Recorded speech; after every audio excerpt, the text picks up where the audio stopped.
I couldn't bear the prospect of being burdened with a woman sporting a belly resembling a monstrous entity, forcing me to raise the child on my own while enduring the sight of her swollen 9-month pregnant belly. His eyes exuded contempt, and a sly smile spread across his lips, anticipating this inevitable day.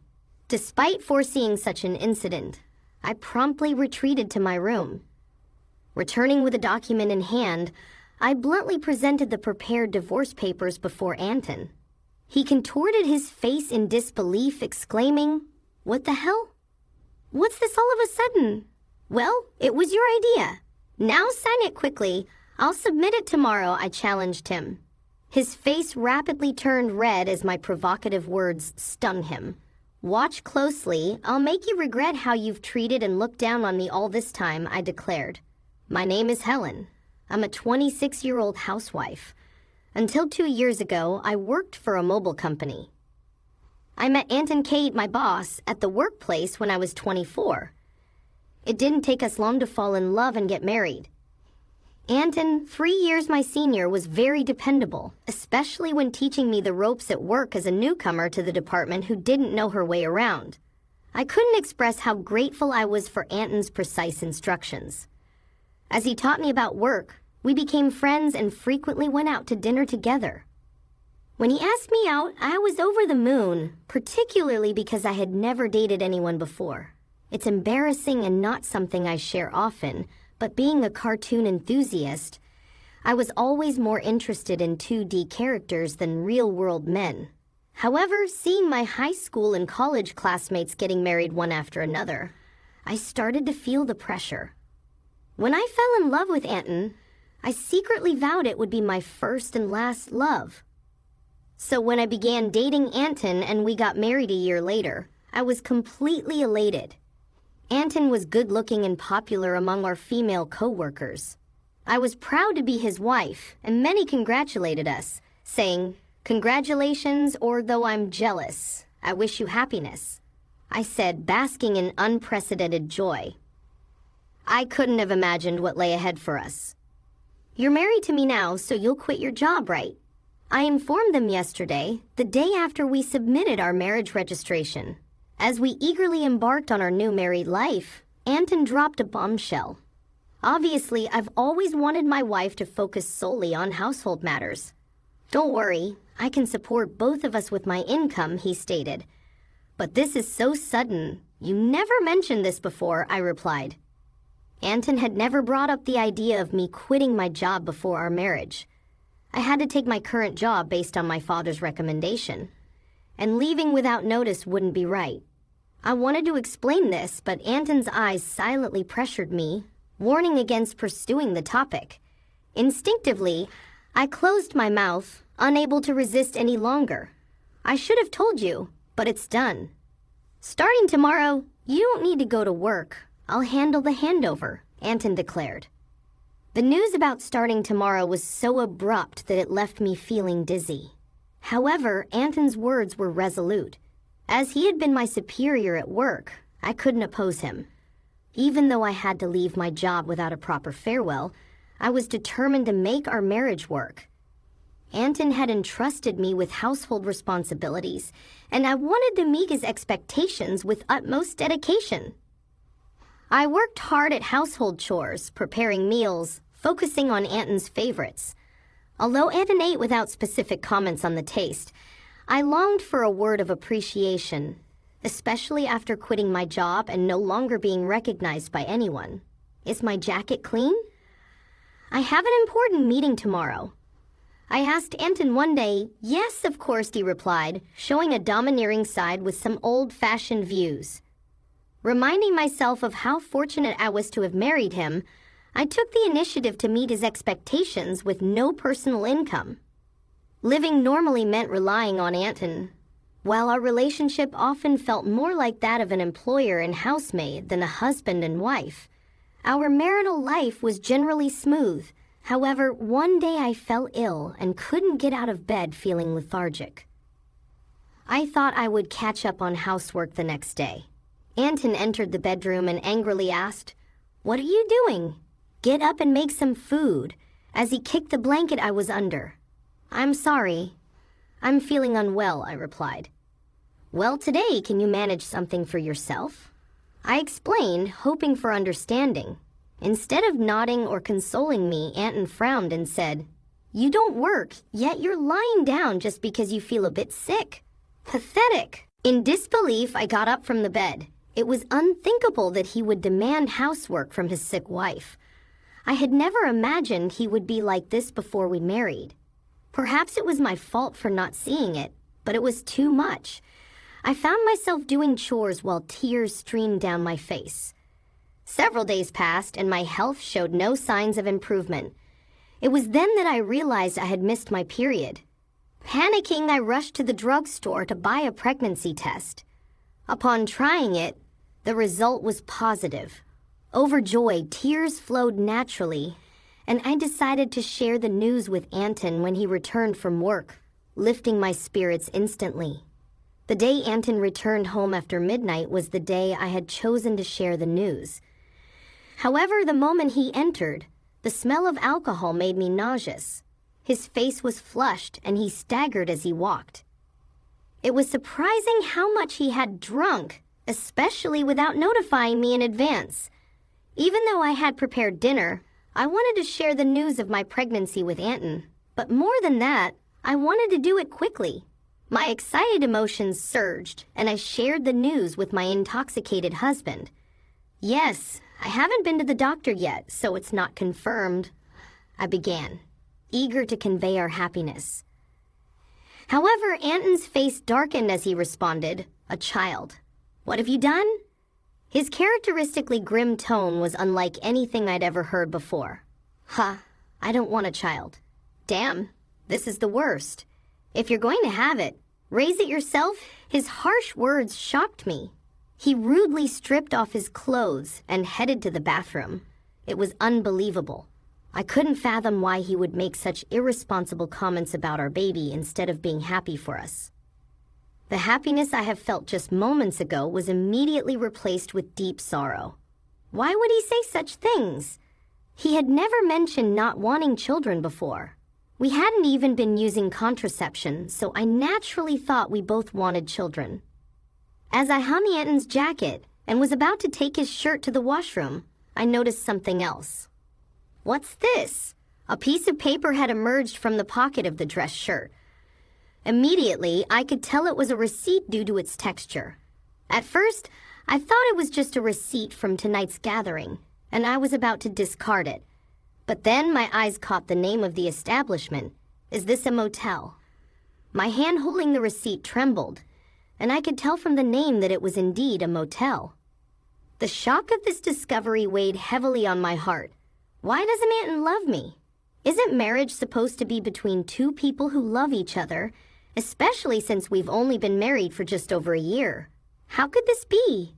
I have been lost in imaginary romances for years, never truly engaging in a real relationship. I couldn't immediately accept this harsh reality. However, the idea of Anton cheating began to make sense, and many pieces fell into place. Had Anton been using me from the very beginning of our marriage? Was he genuinely in love with the person he was cheating with while I was merely a convenient servant? All these doubts swirled within me. Was that the reason he reacted so harshly when he learned of my pregnancy? As I grappled with these thoughts, nausea set in, and I became convinced that something was amiss. Yes, there's no doubt now. Perhaps the reason he drove me out of the company was that his mistress worked there. It seemed like everything was beginning to make sense, as if he had married me for stability and not love. The line between reality and my imagination became blurry.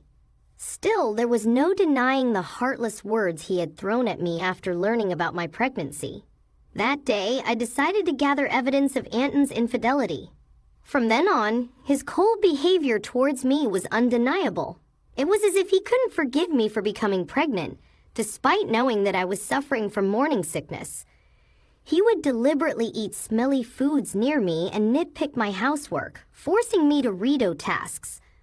My pregnant body had to endure a lot, and my heart was heavy. Despite this, I continued to investigate his affair. Anton never parted from his cell phone, even taking it with him to the bathroom, making it impossible for me to sneak a peek. When I secretly entered Anton's room, it was neat and tidy, with nothing incriminating in sight.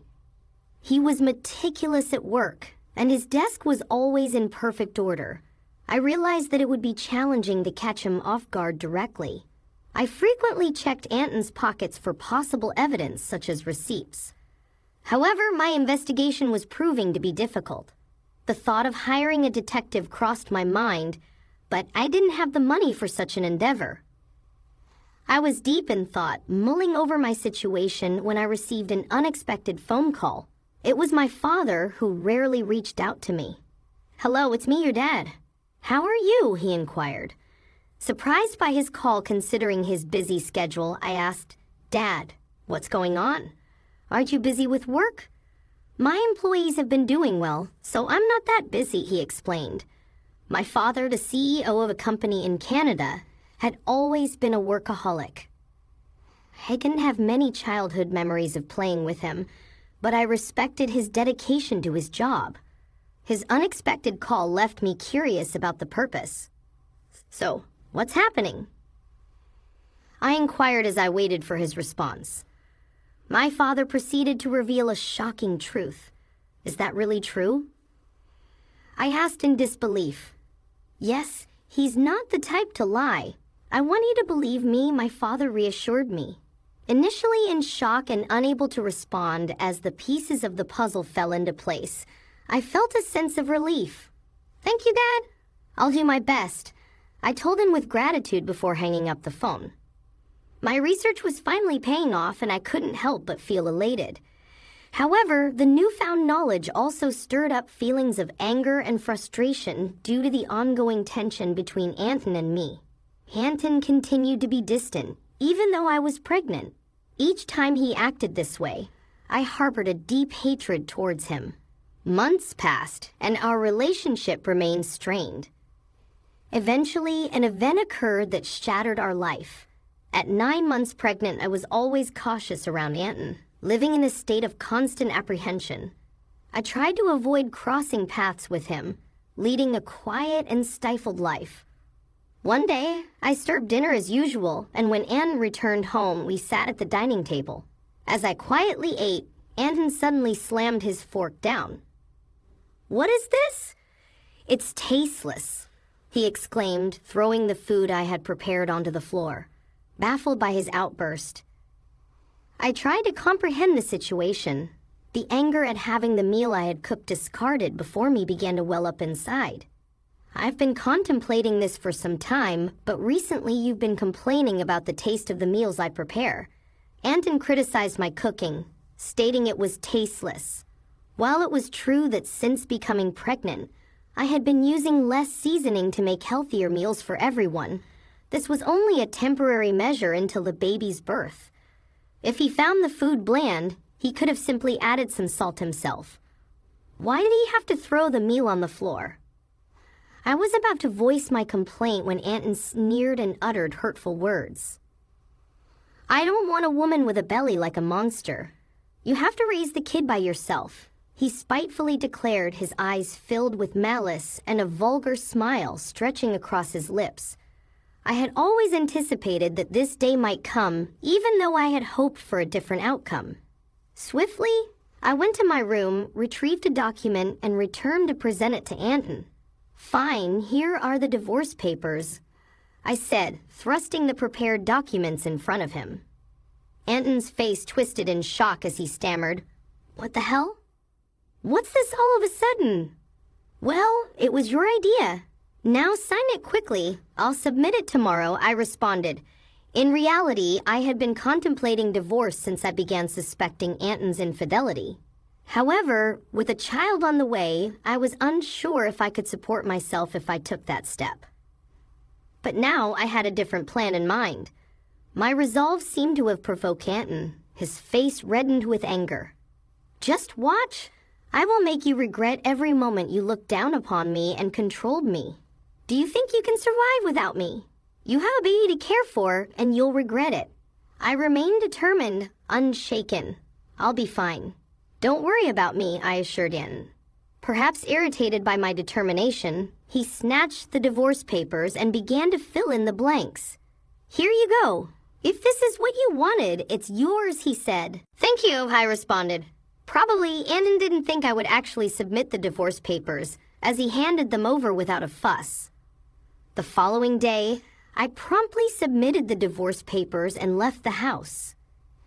I knew he would be surprised when he returned from work to find out. After that, I moved to my parents' home, primarily due to my father's return to the U.S. from Canada and his suggestion that I stay with them. It was the right decision at the time. As I was fed up with my life with Anton, I was deeply thankful to my father. I received 3 calls from Anton on the day I left our home, but I ignored all of them. Eventually, he stopped calling. It became clear that I meant very little to Anton. He was probably content with his mistress by now, and I suspected he might even remarry soon. I had decided to move on from Anton, and 6 months had passed. I had a baby who was born safely, and I was now living happily with my parents and the baby. It was while I was enjoying this peaceful life with my family that Anton called again. I ignored his calls at first, but after several persistent attempts, I had no choice but to answer. "Hello, what do you want now?" I said, wary of his tone. "Hey, what's going on? Why were you on that show, and since when were you the daughter of a CEO with assets worth millions of dollars?" Anton's voice boomed with surprise and anger. It turned out that Anton had seen a TV show that was broadcasted after I returned to my family home. I had received a request from a TV station after returning to my family's home, thanks to my father's role as the CEO of a renowned global tech company. The show featured the lavish lifestyle of the CEO's family. Producers had come to our house and filmed the lifestyle of my father's family during the TV show interview. They discussed our family's wealth, mentioning a rough estimate of $10 million. I never imagined Anton would see that show, but the power of television is truly something. Oh, by the way, I didn't tell you that I have an asset of $33 million due to an advanced inheritance. "That's why I was able to divorce you," I said. "Yes, my father informed me about the inheritance, which gave me the confidence to live comfortably even after divorcing Anton." Upon hearing this, Anton's reaction was immediate, and he was furious. "What? That's dirty. Why didn't you tell me about this before? Half of it is mine, right? Give me the money now." I calmly responded, just as I suspected after seeing the show, all you could think of was extorting money from me. Gifts from parents are not included in the property distribution. And are you forgetting your own misdeeds? Anton was puzzled and asked, "What are you talking about?" I continued, "I'm exasperated with your rage, Anton. You called me yourself. You should know. You can't blame me for what you did. You cheated, didn't you? With your new wife, and she's a junior from your company, isn't she? You started dating her even before our marriage." Anton was evidently shocked by the information I got from my father. I finally had the upper hand. "Did you think I wouldn't find out? My father told me he has many acquaintances in your company, and one of them informed me about your affair.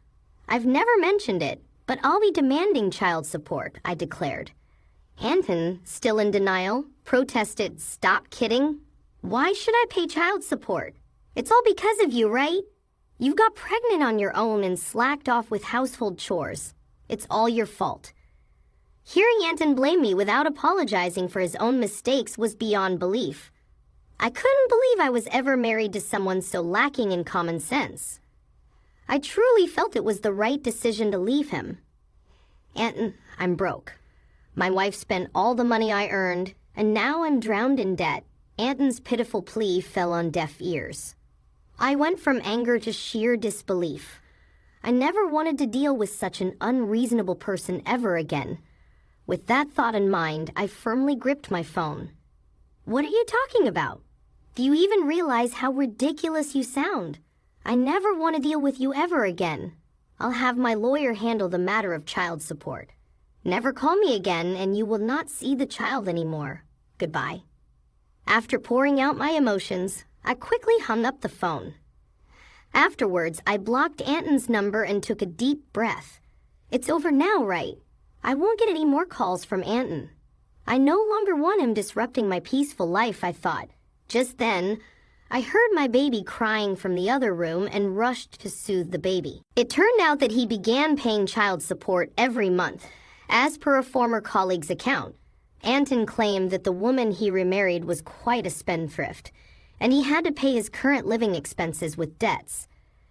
It seemed that because of these circumstances, Anton had tried to get a share of my inheritance by calling me.